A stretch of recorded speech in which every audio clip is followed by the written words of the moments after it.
بسم اللہ الرحمن الرحیم۔ السلام علیکم۔ پروگرام اختلاف رائے کے ساتھ میں افتخار کاظمی، اور لگتا یوں ہے کہ خان صاحب کے جیل میں اعصاب چٹکنے لگے ہیں، ٹوٹنے لگے ہیں، ان کے ووٹر سپورٹر میں بھی مایوسی بڑھ رہی ہے، تو مورائل ہائی کرنے کی کوشش بھی کی جا رہی ہے۔ ایک طرف خان صاحب کا امیج ریسٹور کرنے کے لیے کمپین شروع کی جا رہی ہے، اور دوسری طرف عمران خان کے حوالے سے جیل سے یہ اطلاعات ہیں کہ وہ فرسٹریشن کا شکار ہو چکے ہیں، اور اڈیالہ جیل میں جاری مقدمات کے دوران عمران خان صاحب کی یہ فرسٹریشن اور غصہ واضح طور پر دکھائی دیتا ہے۔ کل خان صاحب پر جب فرد جرم عائد کی گئی، الیکشن کمیشن کے چاروں اراکین کو انہوں نے سنگین نتائج کی دھمکیاں دیں، اور آج بھی انہوں نے پی ٹی اے کے وکلاء سے ملاقات کے دوران چیف جسٹس قاضی فائز عیسیٰ کا نام لے کر ان کے بارے میں بہت سخت الفاظ ادا کیے، جس کے بعد پی ٹی اے کی اپنی صفوں میں ہلچل مچ گئی ہے، اور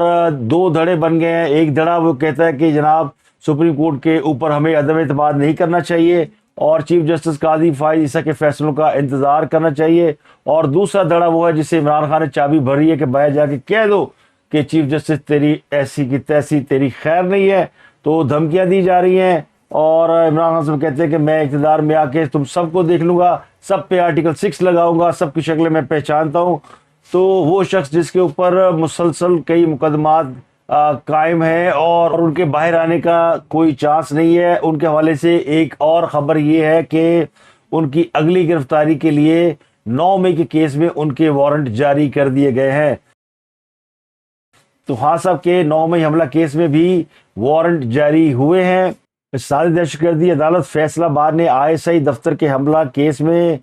نہ صرف عمران خان کے وارنٹ گرفتاری جاری کیے ہیں، بلکہ زرتاج گل، فواد چودھری اور شہباز گل سمیت کئی رہنماؤں کے وارنٹ گرفتاری جاری کر دی ہے، جس کے بعد عمران خان صاحب کی اگلی گرفتاری 9 مئی کے کیس میں ہوگی۔ اس کے علاوہ پشاور ہائی کورٹ کا فیصلہ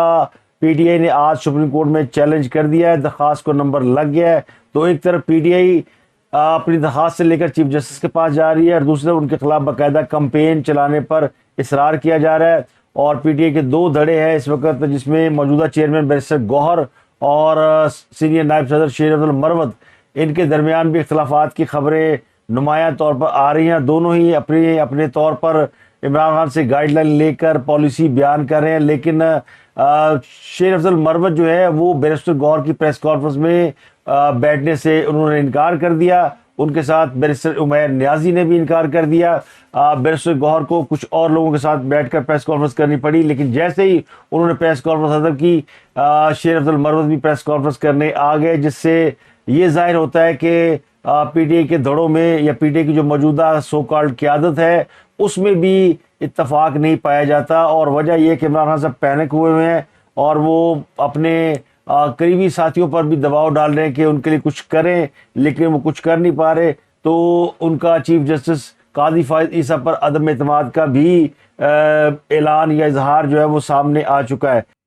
تو پاکستان تحریک انصاف کے سینئر نائب صدر شیر افضل مروت نے کہا ہے کہ پی ٹی آئی سمجھتی ہے موجودہ چیف جسٹس قاضی فائز عیسیٰ کے ہوتے ہوئے ہمیں انصاف نہیں مل سکتا۔ اڈیالہ جیل کے باہر میڈیا سے انہوں نے گفتگو کی، اور انہوں نے کہا کہ پی ٹی آئی چیف جسٹس کے رویے کی مذمت کرتی ہے، آپ کو کوئی حق نہیں پہنچتا کہ آپ پی ٹی آئی یا ان کے وکلاء کی تصحیح کریں، ہم چیف جسٹس قاضی فائز عیسیٰ پر عدم اعتماد کا اعلان کر رہے ہیں۔ انہوں نے کہا کہ آج لیگل ٹیم نے عمران خان سے ملاقات کر کے سپریم کورٹ میں زیر سماعت کیسز پر گفتگو کی، لیکن فاضل چیف جسٹس کا تحریک انصاف کے وکلاء کے ساتھ رویہ توہین آمیز ہے، جبکہ تحریک انصاف کے چیئرمین بیرسٹر گوہر خان نے سپریم کورٹ پر اعتماد کا اظہار کیا ہے، اور وہ اس کے برعکس ان کا ایک بیانیہ ہے، اور وہ کہتے ہیں کہ ہمیں توقع ہے کہ سپریم کورٹ ہمیں انصاف دے گی، اور انہوں نے جو بلے کی نشان کے حصول کے لیے درخواست دی سپریم کورٹ میں، اس کو فوری نمبر بھی لگ گیا، جس پہ پی ٹی آئی پر امید ہے کہ ان کو سپریم کورٹ سے بلے کا نشان واپس مل جائے گا۔ تو یہ پریشر ٹیکٹس کہہ لیں یا کچھ کہہ لیں، جسٹس قاضی فائزہ کے حوالے سے پی ٹی آئی نے دباؤ بڑھانا شروع کر دیا۔ اس کے علاوہ ایک تو پشاور ہائی کورٹ سے پی ٹی آئی کو مایوسی ہوئی کہ اس نے بلے کا جو نشان ہے وہ پہلے پی ٹی آئی کو دیا پھر واپس لے لیا۔ اب لاہور ہائی کورٹ نے بھی آج بلے کے نشان کی بحالی کی درخواست مسترد کر دی ہے، تو یہ ایک اور بڑا setback P T I کے لیے۔ اس کے علاوہ اختر مینگل صاحب کو الیکشن لڑنے کی اجازت مل گئی ہے، ان کے اوپر اعتراض یہ تھا کہ ان کے کاغذات میں اقامہ کی موجودگی تھی، لیکن تو انہوں نے ثابت کر دیا کہ اس اقامہ سے انہوں نے کوئی مالی فائدہ نہیں اٹھایا۔ اس کے علاوہ خان کا آرٹیکل اکانومسٹ میں شائع ہوا ہے، بقول پی ٹی آئی کے خان صاحب نے بڑا زبردست آرٹیکل لکھا ہے، اور پی ٹی آئی کے لوگ بڑی مورائل بوسٹنگ کرے کہ دیکھیں ہمارا لیڈر تو جیل کے اندر بیٹھا ہوا بڑا تگڑا ہے، بڑا طاقتور ہے، اور وہ بیٹھ کے پوری دنیا کو ایڈریس کر رہا ہے۔ اب یہ آرٹیکل خان صاحب نے لکھا یا کسی اور نے لکھا، لیکن یہ ان کے بقول اکانومسٹ میں شائع ہوا ہے، اور یہ لگتا یوں ہے کہ بیانیہ بنانے کی ایک کوشش ہے، لیکن یہ کوشش کس حد تک کامیاب رہتی ہے اور اس آرٹیکل میں کیا ہے وہ آپ کو بتائیں گے۔ اس کے علاوہ جسٹس قاضی فائزہ کی زیر سربراہی 7 رکنی لارجر بینچ نے طاہیہ نہلی کیس کی سماعت کی۔ آج سارا دن اس کیس کی سماعت جاری رہی، لیکن پھر یہ فیصلہ ہوا کہ کل اس کیس کی سماعت مزید ہوگی، اور اس کے دوران فیصلہ بھی کر دیا جائے گا کہ طاہیہ نہلی کنٹینیو رہے گی کہ نہیں رہے گی۔ لیکن آج کے جو ریمارکس فائزہ نے واضح طور پر یہ کہہ دیا کہ طاہیہ نہلی اسلام کے قطعی خلاف ہے، اور پھر انہوں نے اس سے بھی زیادہ سخت بات کی، اور وہ یہ تھی کہ منافق کافر سے زیادہ خطرناک ہوتا ہے، اور آمروں نے یعنی ڈکٹیٹرز نے صادق اور امین کی شرط اپنے لیے کیوں نہیں رکھی۔ 8 گھنٹے یہ سماعت جاری رہی جو ملتوی کر دی گئی ہے، کچھ تفصیلات آپ کو بتائیں گے، لیکن سب سے پہلے آپ کو بتاتے ہیں کہ ہو کیا رہا ہے اور خان صاحب کہاں پھنسے ہوئے ہیں۔ خان صاحب جو ہے وہ اپنے آہستہ آہستہ جیسے جیسے وقت گزرتا جا رہا ہے، الیکشن قریب آتے جا رہے ہیں، ان کی حکمت عملی اور اسٹریٹجی ناکام ہوتی جا رہی ہے، تو وہ اس سے پینک ہوتے جا رہے ہیں۔ مثلا خان صاحب نے یہ سوچا تھا کہ یہ الیکشن وہ وکلا کے ذریعے لڑیں گے اور سارے وکلا کو کھڑے کر دیں گے، وکلا کی کاغذات نامزدگی کوئی مسترد نہیں کر سکے گا، ان کو کوئی گرفتار نہیں کر سکے گا، ان پہ کوئی انگلی نہیں اٹھا سکے گا۔ تو ان کا یہ منصوبہ تو ناکام ہو گیا کہ جب بہت سے لوگوں کے کاغذات نامزدگی مسترد ہو گئے ہیں، تو اس پر وہ خاصے بھنائے ہوئے ہیں، خاصے پینک ہیں کہ بیک اپ پلان بھی کوئی نہیں ہے، اور وکیل جو ہے وہ خود کو بچا نہیں سکے۔ اس بات پر وہ بیرسٹر گوہر سے بھی ناراض ہیں اور اپنے ساتھی وکلا سے بھی ناراض ہیں۔ بیرسٹر شعیب شین کے کاغذات نامزدگی بھی مسترد ہو گئے، نعیم بجوتھا کے بھی ہو گئے۔ تو جتنے لوگ پی ٹی آئی کے الیکشن کے لیے کھڑے ہوئے تھے موسٹلی کے کاغذات نامزدگی مسترد ہو گئے ہیں۔ بیرسٹر گوہر کے کاغذ البتہ ان کی اطلاعات یہ کہ وہ منظور ہو گئے ہیں، اور آج اور بھی کچھ لوگوں کے کاغذات نامزدگی منظور ہیں، آپ کو بتائیں گے۔ لیکن عمران خان صاحب اس بات سے سخت پینک ہیں، اور کل الیکشن کمیشن نے اڈیالہ جیل کے اندر توہین الیکشن کمیشن اور توہین الیکشن کمشنر دونوں الزامات کے تحت عمران خان کے کیس کی سماعت کی تھی اور فرد جرم عائد کی۔ اس فرد جرم عائد کرنے کے دوران جو کچھ ہوا اس کی کہانی اب سامنے آ رہی ہے، اور وہ کہانی یہ کہ عمران خان صاحب شدید غصے میں آ گئے، اور انہوں نے غصے میں آ کے الیکشن کمیشن کے چاروں جو افراد ہیں، چاروں ممبران ہیں، ان کو دھمکیاں دی، اور انہوں نے کہا کہ میں تم سب کی شکلیں پہچانتا ہوں، تم لوگوں کے نام جانتا ہوں، تم لوگوں کے بارے میں مجھے سب پتہ ہے، اور تم جس کے کہنے پہ یہ سب کچھ کر رہے ہو وہ بھی تمہیں نہیں بچا سکے گا۔ میں اقتدار میں آنے کے بعد تم پر آرٹیکل 6 لگاؤں گا اور تمہاری ایسی تیسی پھیر دوں گا۔ تو ججز اس دھمکی پر حیران رہ گئے کہ عمران خان نے انہیں جو دھمکی دی اس کا بیک گراؤنڈ تو عمران خان کے اپنے بیانات ہیں، اور یہ الیکشن کمیشن نے باقاعدہ ویڈیو ریکارڈز ایویڈنس کے ساتھ اس کو فرد جرم عائد کی، جس میں عمران خان جو باقاعدہ الیکشن کمیشن اور الیکشن کمشنر دونوں کو مختلف جلسوں میں دھمکیاں دیتے رہے۔ تو اب الیکشن کمیشن کے اراکین نے یہ شکایت کی ہے چیف الیکشن کمیشن کو، اور چیف الیکشن کمیشن کی یہ شکایت ظاہر ہے اس سے بھی آگے گئی ہے، اور اب اس بات پر غور کیا جا رہا ہے کہ کیا اس بات پر ایک اور عمران خان کے خلاف مقدمہ درج کیا جائے کہ انہوں نے الیکشن کمیشن کے اراکین کو سنگین نتائج کی دھمکیاں دی ہے، اور یہ بھی جو ہے وہ غیر قانونی یعنی عمل ہے اور سنگین عمل ہے، اس پر بھی 780 لگ سکتی ہے۔ ایک اور امپورٹنٹ خبر دھرنا کمیشن کے حوالے سے ہے۔ جنرل فیض حمید سابق D G I S I, ان کو 2 سے 3 نوٹس جاری کیے گئے تھے، لیکن وہ فیض آباد دھرنا کمیشن کے سامنے پیش نہیں ہوئے، لیکن اب بہرحال انہوں نے دھرنا کمیشن کو جواب جمع کرا دیا ہے۔ حکومت کے خلاف جو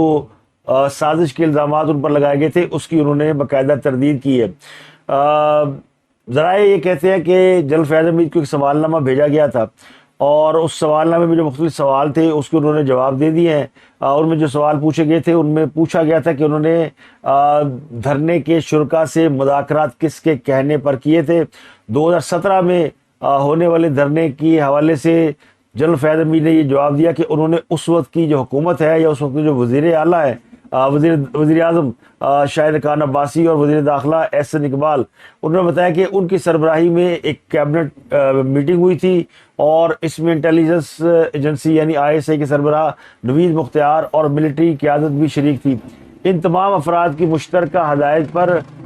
مجھے ٹاسک دیا گیا تھا کہ میں TLP سے مذاکرات کروں، تو میں نے مذاکرات کیے تھے. جنرل فیض حمید کے حوالے سے ذرائع کا کہنا ہے کہ انہوں نے حکومت کے خلاف کسی بھی قسم کی سازش کی تردید کی ہے. ان کا کہنا تھا کہ ان کے کہنے پر TLP نے دھرنا نہیں دیا تھا، نہ ان کے کہنے پر TLP نے دھرنا ختم کیا تھا. لیکن تحریک لبیک پاکستان والے جب معاہدہ کر رہے تھے تو ان کی یہ خواہش تھی کہ اس معاہدے کو ایک ضامن کی ضرورت ہے، اور انہوں نے ان کا اصرار یہ تھا کہ میں اس میں ضامن بنوں، تو اس لیے اس معاہدے میں مجھے ضامن کے طور پر شریک ہونا پڑا. لیکن میں نے یہ ساری کارروائی حکومت اور اپنی ملٹری قیادت کے کہنے سننے میں کی. تو ان کا یہ بیان جو ہے وہ بڑا امپورٹنٹ ہے فیض آباد دھرنا کیس کے حوالے سے، کیونکہ وہ ایک سٹار وٹنس ہیں اور وہ سٹار سسپیکٹ بھی ہیں. ان کے اوپر یہ الزام ہے کہ وہ یہ دھرنے کے ماسٹر مائنڈ تھے، اور پھر ان کے کہنے پہ دھرنا ہوا، پھر انہی کے کہنے پہ دھرنا ختم ہوا، اور پھر انہوں نے ضامن کے طور پر دستخط بھی کیے. اور پھر DG رینجر جس وقت اظہر ندیم تھے یا اظہر نوید تھے، ان کو بھی دھرنا کمیشن نے طلب کیا ہوا ہے. وہ بھی دھرنے کے بعد دھرنے کے جو شرکا تھے ان کو پیسے بانٹتے ہوئے نظر آئے تھے. تو جس سے یہ تاثر پیدا ہوا کہ یہ دھرنا جو ہے وہ اس وقت کی جو اسٹیبلشمنٹ ہے اس کے کہنے سننے سے یہ دھرنا ہوا تھا، اور پھر انہی کے کہنے سننے سے یہ ختم ہوا. اس دھرنے میں اس کے حوالے سے فیض آباد دھرنے کے حوالے سے ایک ٹیلی ویژن چینل کے جو مالک ہیں 92 کے، وہ بھی اپنا بیان ریکارڈ کرا چکے ہیں. ان کے اوپر یہ الزام تھا کہ انہوں نے دھرنے کے شرکا کو وہ کھانا تقسیم کرتے رہے ہیں. تو ان کو بھی بلایا گیا تھا، انہوں نے بھی اپنا اسٹیٹمنٹ ریکارڈ کرایا. ان سے پوچھا گیا تھا کہ آپ کس کے کہنے پر سب کچھ کر رہے تھے، تو انہوں نے بھی اس بات سے انکار کیا کہ وہ سب کچھ اسٹیبلشمنٹ کے یا کسی اور کے کہنے پہ کر رہے تھے. ان کا کہنا یہ تھا کہ ہم نے یہ فی سبیل اللہ ہم لوگوں کو کھانا کھلاتے ہیں. تو چونکہ فیض آباد دھرنے میں جو شرکا تھے وہ سارے مسلمان تھے، اور ان کو کھانا پہنچانا یا ان کو کھانا کھلانا یہ ہم نے ثواب کی نیت سے کیا. تو ان کا جواب بھی جو ہے وہ ریکارڈ کر لیا گیا. تو اب کمیشن میں سابق IG طاہر عالم خان اور خوشحال خان کے علاوہ کمیشن کے سربراہ ڈاکٹر اختر علی شاہ یہ اس کی سربراہی کر رہے ہیں. اس کے علاوہ شہباز شریف نے بھی ایک بیان جو ہے وہ ریکارڈ کرا دیا، یعنی وہ جواب جو ہے وہ ان کے بارے میں اطلاعات یہ کہ ان کو بھی سوال نامہ بھیجا گیا ہے، اور وہ بھی جواب جو ہے وہ کسی وقت بھیج دیں گے. لیکن اس میں جو امپورٹنٹ خبر میں نے آپ کو دی تھی کہ اس میں عمران خان صاحب سے بھی بات ہوگی، ان کو بھی کویسچن بھیجا جائے گا. یہ بھی امپورٹنٹ اور آج کی بڑی خبر ہے. اس کے علاوہ پیمرا نے آج لاہور ہائی کورٹ کو یہ بتایا کہ انہوں نے ٹیلی ویژن چینلوں پر اس بات کی کوئی پابندی نہیں لگائی کہ وہ عمران خان کا نام نہ لیں. لاہور ہائی کورٹ نے عمران خان کی تقاریر روکنے کے الزام پر پیمرا کو TV چینل کو پریشرائز نہ کرنے کا حکم دیا ہے، جس پر پیمرا نے کہا ہے کہ عمران خان کی تقاریر نشر کرنے پر کوئی پابندی نہیں، نہ ہی ان کے نام لینے پر کوئی پابندی ہے. لاہور ہائی کورٹ میں سابق چیئرمین PTI عمران خان کی TV چینل پر تقریر نشر نہ ہونے کے خلاف درخواست پر سماعت مکمل ہو گئی ہے. اس کی سماعت جسٹس شمس محمود مرزا نے کی ہے. ہائی کورٹ نے عمران خان کی درخواست نپٹاتے ہوئے پیمرا کو یہ ہدایت کی ہے کہ وہ TV چینلز کو پریشرائز نہ کرے، جس پر پیمرا نے یہ یقین دہانی کرائی ہے کہ وہ عمران خان کے حوالے سے ٹیلی ویژن چینل کو کوئی ڈائریکشن جاری نہیں کر رہے. اس کے علاوہ الیکشن ٹریبونل نے شیر رشید اور جاز الحق سمیت کئی ممبران اسمبلی جو سابق رہے ہیں ان کے کاغذات نامزدگی منظور کر لیے ہیں. فواد چودھری کے جیلم کی 2 نشستوں سے کاغذات مسترد ہونے کے خلاف اپیل پر سماعت ہوئی ہے. ٹریبونل نے کل کے لیے الیکشن کمیشن کو نوٹس جاری کیا ہے. اس کے علاوہ اسلام آباد ہائی کورٹ نے نیب کے سزا یافتہ کے لیے 10 سالہ نہلی کی مدت بحال کر دی ہے. اسلام آباد ہائی کورٹ کے جسٹس محسن اختر کیانی اور جسٹس سمن رفعت امتیاز نے نیب کی اپیل پر سماعت کی، جس میں محسن اختر کیانی نے یہ سوال کیا کہ 62(1)H میں نااہلی کے حوالے سے کیا لکھا ہے. اس پر نیب پروسیکیوٹر نیب کے سزائے یافتہ کی 10 سالہ نااہلی کے حق میں دلائل دیتے ہوئے کہا کہ فائق علی جمالی کی سزا سپریم کورٹ تک برقرار رہی ہے اور نیب قانون کے مطابق سزا یا نااہلی 10 سال تک ہی رہے گی۔ عدالت نے پروسیکیوٹر کے دلائل سننے کے بعد سنگل بینچ کا فیصلہ معطل کرتے ہوئے اس پر حکم امتناع جاری کر دیا ہے، جبکہ عدالت نے نیب سزائے یافتہ کے لیے 10 سالہ نااہلی کی مدت بحال کر دی ہے۔ سنگل بینچ نے نااہلی کی مدت 10 سال کی بجائے 5 سال کرنے کا فیصلہ سنایا تھا، جس پر آج اسلام آباد ہائی کورٹ نے اپنا فیصلہ سنا دیا ہے۔ آج متحدہ قومی موومنٹ نے بھی اپنا انتخابی منشور پیش کر دیا اور آئین میں 3 ترامیم کی تجویز دے دی ہے۔ کراچی میں پریس کانفرنس کرتے ہوئے متحدہ کے رہنماؤں نے کہا کہ 50 سالوں میں آئین نے عوام کے حقوق کا اس طرح تحفظ نہیں کیا، آئین نہ ہماری حفاظت کر سکا اور نہ ہی اپنی حفاظت کر سکا۔ شدید ضرورت ہے کہ آئین میں کچھ بنیادی تبدیلیاں کی جائیں۔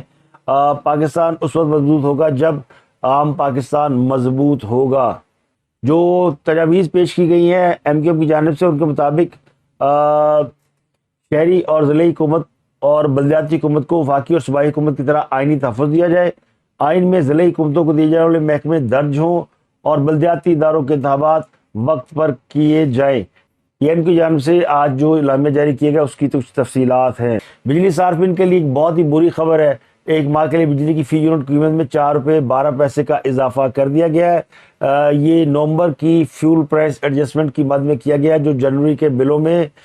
وصول کیا جائے گا۔ نیپرا اتھارٹی نے قیمتوں میں اضافے کا نوٹیفیکیشن باقاعدہ طور پر جاری کر دیا ہے اور اس نئے نوٹیفیکیشن کا اطلاق کراچی الیکٹرک کے صارفین پر نہیں ہوگا۔ پاکستان تحریک انصاف کی رہنما زرتاج گل کی راہداری ضمانت کا 2 صفحات پر مشتمل فیصلہ سامنے آیا ہے،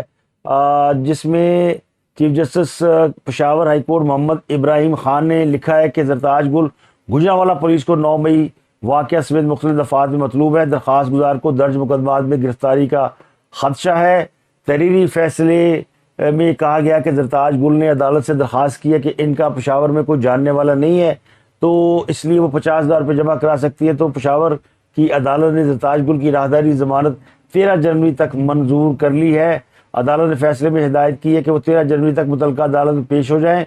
13 جنوری تک عدم پیشی پر فیصلہ غیر مؤثر ہوگا، لیکن اس کے ساتھ ہی ان کا ایک سٹیٹمنٹ بھی سوشل میڈیا پر وائرل ہے، جس میں وہ کہتے ہیں کہ ہماری روایت میں نہیں کہ ہم کسی خاتون کو گرفتار کریں۔ تو chief justice Peshawar high court جو ہے انہوں نے زرتاج گل کی گرفتاری یا ضمانت کے لیے جو پلی اختیار کی ہے اس میں وہ انہیں خاتون ہونے کا فائدہ دے رہے ہیں اور یہ کہہ رہے ہیں کہ ہماری روایت نہیں ہے۔ تو جج صاحب کو یہ پتہ ہونا چاہیے کہ فیصلے جو ہے وہ روایات سے نہیں ہوتے، فیصلے جو ہے وہ قانون کے مطابق کرنے ہوتے ہیں، لیکن پشاور ہائی کورٹ جو ہے وہ روایات پر فیصلے کر رہی ہے۔ ایک اور بڑی خبر یہ کہ ڈی آئی جی ملک لیاقت جن کا پچھلے دنوں جن کو معطل کر دیا گیا تھا، ڈاکٹر اسپتال کا کیس ہوا تھا، ان کو ہٹا دیا گیا تھا، اب ان کو دوبارہ ان کے عہدے پر بحال کر دیا گیا ہے اور ذرائع کہتے ہیں کہ ان کی جو بحالی ہے وہ ایک بڑے ٹیلی ویژن چینل کے مالک کی سفارش پر ہوئی ہے۔ اب کس کی سفارش پر ہوئی ہے سمجھدار کے لیے اشارہ ہی کافی ہے، لیکن یہاں پر ہوتا یہی ہے کہ ان کی نوکری بھی جو ہے کسی کی سفارش پر ہی بحال ہو رہی ہے، حالانکہ وہ میرٹ پر بحال ہونے کے بھی قابل ہے۔ عمران خان نے آرٹیکل لکھا ہے جی اکانومسٹ میں اور یوتھیاں بڑے خوش ہیں کہ جی دیکھیں ہمارا لیڈر تو جیل میں بیٹھ کے انٹرنیشنل ایشوز کو ایڈریس کر رہا ہے، حالانکہ ان کی اپنی حالت خراب ہوئی ہے۔ عمران خان صاحب کی حالت پچھلے 24 گھنٹوں میں بہت زیادہ خراب ہوئی ہے۔ ایک تو میں نے آپ کو بتایا تھا کہ واقعہ وہ جیل میں 4 لوگوں نے زیادتی کر کے کسی کو مار دیا، اس سے بھی خاص صاحب ڈرے ہوئے ہیں اور پھر خاص صاحب دھمکیاں دے رہے ہیں سب کو، ان کی جان چھوٹتی نظر نہیں آ رہی۔ آج انہوں نے جسٹس قاضی فائزہ کو بھی برا بھلا کہا ہے، تو انہوں نے ایک آرٹیکل لکھا ہے یا ان کی طرف سے کسی نے لکھا ہے، لیکن یہ برطانوی جریدے اکانومسٹ کا حصہ بنا ہے، جس میں وہ کہتے یہ ہیں کہ آج پاکستان پر وفاقی اور صوبائی دونوں سطحوں پر نگران حکومتیں کام کر رہی ہیں۔ عوام سمجھتے ہیں کہ انتخابات 8 فروری کو ہوں گے، لیکن 2 صوبوں پنجاب اور خیبر پختونخوا میں بھی اس سے پہلے الیکشن کرانے سے انکار کیا گیا۔ انہوں نے کہا کہ انتخابات ہوتے ہیں یا نہیں، اپریل 2022 میں عدم اعتماد کے مضحکہ خیز ووٹ کے بعد جس انداز سے مجھے اور میری پارٹی کو نشانہ بنایا گیا، اس نے ایک بات واضح کر دی کہ اسٹیبلشمنٹ، فوج، سیکورٹی ایجنسیاں اور civil bureaucracy P T I کے لیے کھیل کا کوئی بھی میدان فراہم کرنے کے لیے بالکل تیار نہیں ہے. یعنی عمران خان صاحب کہہ رہے ہیں کہ انہیں لیول پلینگ فیلڈ نہیں دی جا رہی. انہوں نے یہ لکھا کہ یہ وہ اسٹیبلشمنٹ تھی جس نے امریکہ کے دباؤ میں حکومت سے ہماری برطرفی کو انجینئر کیا. یعنی انگریزی میں لکھا تو ترجمہ ذرا پٹا سیدھا ہو جاتا ہے. وہ کہہ یہ رہے ہیں کہ اسٹیبلشمنٹ نے امریکہ کے دباؤ پر ہماری حکومت کو نکالنے کے لیے پلان کیا جو ایک آزاد خارجہ پالیسی کے لیے میرے دباؤ اور اس کی مسلح افواج کے لیے اڈے فراہم کرنے کے انکار سے مشتعل ہو رہا تھا. خاص میں کہتے ہیں کہ امریکہ مجھ سے ناراض تھا کیونکہ میں اس سے اڈے فراہم نہیں کرتا. یہ اڈے کسی سول حکومت نے فراہم نہیں کرنے ہوتے اور یہ ہمیشہ فوج براہ راست ہوتی ہے امریکہ کے ساتھ یا اسٹیبلشمنٹ کے کام ہوتے ہیں. اور عمران خان صاحب کہتے ہیں کہ میں انکار کر رہا تھا مگر وہ مشتعل ہو رہے تھے. عمران نے کہا کہ میں سب کے ساتھ دوستی رکھنا چاہتا تھا لیکن کسی کی پراکسی نہیں بننا چاہتا تھا. وہی کہتے ہیں کہ مارچ 2022 میں امریکہ کے محکمہ خارجہ کے ایک اہلکار نے واشنگٹن ڈی سی میں پاکستان کے اس وقت کے سفیر سے ملاقات کی. اس ملاقات کے بعد سفیر نے میری حکومت کو ایک سائفر بھیجا. میں نے بعد میں اس پیغام کو اس وقت کے وزیر خارجہ شاہ قریشی کے ذریعے دیکھا اور کابینہ میں پڑھ کر سنایا. سائفر پیغام نے کیا کہا تھا اس کے پیش نظر مجھے یقین ہے کہ امریکی اہلکار کا پیغام اس کے زیر اثر تھا. یعنی یہ کہا گیا تھا کہ عدم اعتماد کے ذریعے عمران خان کی وزارت عظمیٰ واپس لے لیں یا اس کا پلگ کھینچیں اور چند ہفتوں میں ہماری حکومت کا تختہ الٹ دیا گیا. انہوں نے مینشن کیا کہ پاکستان کے chief of army staff general Qamar Javed Bajwa نے سیکورٹی ایجنسیوں کے ذریعے ان کی حکومت گرائی اور ہمارے اتحادیوں اور پارلیمانی بینک بینچر پر وہ کئی مہینوں سے ہمارے خلاف کام کر رہے تھے. تو اس کے بعد وہ کہتے ہیں کہ جی پھر اگلے چند مہینوں میں لوگ سڑکوں پہ نکل آئے, ریلیاں نکالی, پھر ہم نے الیکشن جیتے اور ان کی گھبراہٹ میں اضافہ کرنے کے لیے ہماری جگہ پر جو انتظامیہ آئی اس نے معیشت کو تباہ کر دیا. 18 ماہ کے اندر مہنگائی بڑھ گئی. عمران خان نے لکھا کہ بدقسمتی سے اسٹیبلشمنٹ نے فیصلہ کیا تھا کہ مجھے اقتدار میں واپس آنے کی اجازت نہیں دی جا سکتی. مجھے سیاسی منظرنامے سے ہٹانے کے لیے تمام ذرائع استعمال کیے گئے. میری زندگی پر 2 قاتلانہ حملے ہوئے اور میری پارٹی کے رہنماؤں, کارکنوں, سماجی ورکرز اور میڈیا کے کارکنوں کو اغوا کیا گیا, قید کیا گیا, تشدد کا اور ذہنی اذیت کا نشانہ بنایا گیا. ان کو پارٹی چھوڑنے کے لیے دباؤ ڈالا گیا. جب بھی عدالتیں انہیں ضمانت دیتی ہے تو ان پر نئے الزامات عائد کیے جاتے ہیں. اس کی وجہ سے انہوں نے یہ بھی لکھا کہ موجودہ حکومت خواتین کو سیاست میں حصہ لینے سے روک رہی ہے اور کئی خواتین کو انہوں نے جیلوں میں بند کر رکھا ہے. مجھ پر 200 مقدمات ہیں اور 9 مئی کو ایک جھوٹے جھنڈے والے یعنی فالس فلیگ آپریشن یعنی ایک جعلی آپریشن کے ذریعے وہ یہ کہتے ہیں کہ ہم پہ الزام لگایا گیا کہ ہم نے فوجی تنصیبات کو جو ہے وہ اس کے اوپر حملے کیے. پورا چارج شیٹ کیا امریکہ کو 92ویں جلدے کے اندر. یہ پہلا باقاعدہ آرٹیکل سمجھا جا سکتا ہے جس میں عمران خان خود مخاطب ہیں, جس میں وہ امریکہ پر یہ الزام لگا رہے ہیں کہ امریکہ ان کی حکومت گرانے کے پیچھے ہے. سارا بیک گراؤنڈ لکھنے کے بعد وہ کہتے ہیں کہ ان حالات میں 8 فروری کو انتخابات ہو سکتے ہیں لیکن پی ٹی آئی کے علاوہ تمام سیاسی جماعتوں کو آزادانہ مہم چلانے کی عادی ہے. میں قید تنہائی میں غداری سمیت مضحکہ حیدر الزامات میں قید ہوں. ہماری پارٹی کے چند رہنما جو آزاد ہیں اور زیر زمین نہیں ہیں انہیں ورکر کنونشن تک منعقد کرنے کی بھی اجازت نہیں ہے. اس منظر نامے میں یہاں تک کہ اگر انتخابات نہ ہوئے تو وہ ایک تباہی ہوں گے اور کیونکہ پی ٹی آئی کو اس کے بنیادی حق سے محروم کیا جا رہا ہے تو الیکشن ایک ایسا مذاق ہوگا جو سیاسی عدم استحکام کا باعث بنے گا اور پہلے سے ہی غیر مستحکم معیشت کو اور خراب کر دے گا. تو یہ انہوں نے پاکستان کی تمام ایلیٹ کو, اسٹیبلشمنٹ کو, بیوروکریسی کو, عدلیہ کو, سب کو انہوں نے چارج شیٹ کیا اور ساتھ ہی امریکہ کو بھی انہوں نے چارج شیٹ کیا ہے اور بنیادی طور پر انہوں نے یہ الزام ایک بار پھر دہرایا جو کہ انہوں نے سائفر لہراتے ہوئے دہرایا تھا.